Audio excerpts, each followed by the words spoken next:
আসসালামু আলাইকুম প্রিয় ভাই ও বোনেরা, তোমরা সবাই কেমন আছো?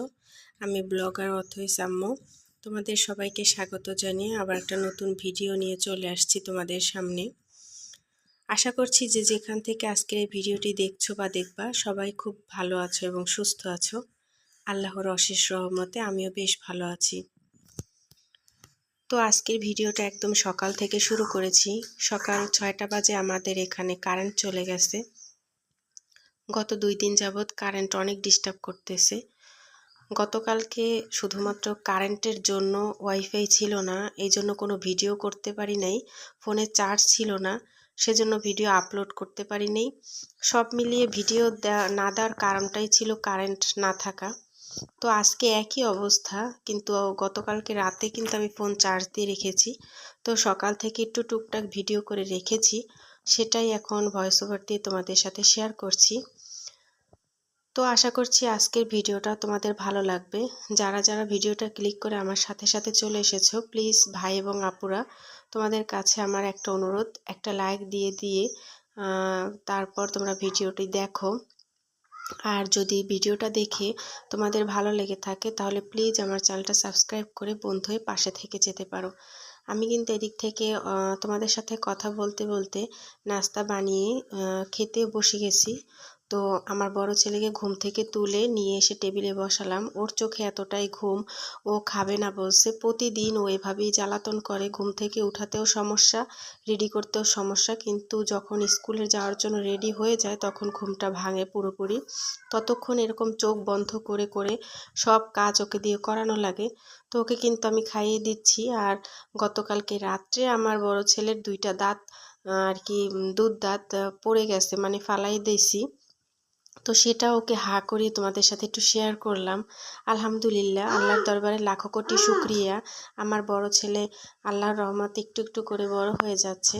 তো আগামী বছর ওকে সুন্নাতে খাতনা দিব, তো অবশ্যই তখন তোমাদের সাথে শেয়ার করব। এদিক থেকে চেয়েছিলাম আজকে ঘরবাড়ি অনেকটা পরিষ্কার পরিচ্ছন্ন করব, যেহেতু সামনেই রোজা আসছে। তো ভাবছিলাম যে অনেক কিছু ধুয়ে আর কি সব গুছগাছ করে নিব, যাতে রোজার মাসটা একটু নিরিবিলিতে ইবাদত বন্দেগীতে মশগুল থাকতে পারি, আল্লাহর ইবাদতটা করতে পারি ঠিকঠাক মতো। হালকা পাতলা কাজ যেটা না করলেই না, শুধু সেটাই করব। কিন্তু তার হলো না, কারণ সকালে 6টার দিকেই কারেন্ট চলে গেছে। তো পানিতে সমস্যা, মানে পানি থাকবে না সেটা গতকালকে সন্ধ্যায় মাইকিং করে বলে দিয়েছিল। তো পানি অনেকটা ধরে রাখছি যদিও, কিন্তু সেটা পর্যাপ্ত না আর কি। এক্সট্রা কাপড় চোপড় বা পর্দা আমি আর কি যদি ভারী কোনো জিনিসপত্র ধুই তাতে তো অনেক পরিমাণ পানি লাগবে। তো অতটা পরিমাণ পানি ছিল না, যতটুকু ছিল সেটা দিয়ে শুধু থালাবাটি কাপড় চোপড় এগুলোই ধোয়া যেত। তো সেজন্য আর কিছু ধুইনি। এদিক থেকে এই দেখো আমার যে এক্সট্রা একটা রুম আছে, মানে এটা আমি রাখছি গেস্ট রুমের জন্য, গেস্ট রুম ভেবে, মানে যখন কোনো অতিথি আসবে তখন এই রুমে দেব। কিন্তু এখন এই রুমটা পুরোপুরি ঠিক করা হয় নাই। ঠিক করা হয় নাই বলতে এই রুমে এখন পর্যন্ত ফার্নিচার দেই নেই। তো আমার বড় ছেলে স্কুলে যাওয়ার সময় আমাকে বলে গেছে যে মা, এখানে তো আমি খেলি, কিন্তু আমার জন্য তুমি সুন্দর করে একটা ঘর বানাবা। তো আমি ভাবলাম ঘর গুছাতে গুছাতে কিভাবে ওর জন্য ঘর বানাই, ঘরের মধ্যে আবার ঘর, সেটা কিভাবে আমি বানাই।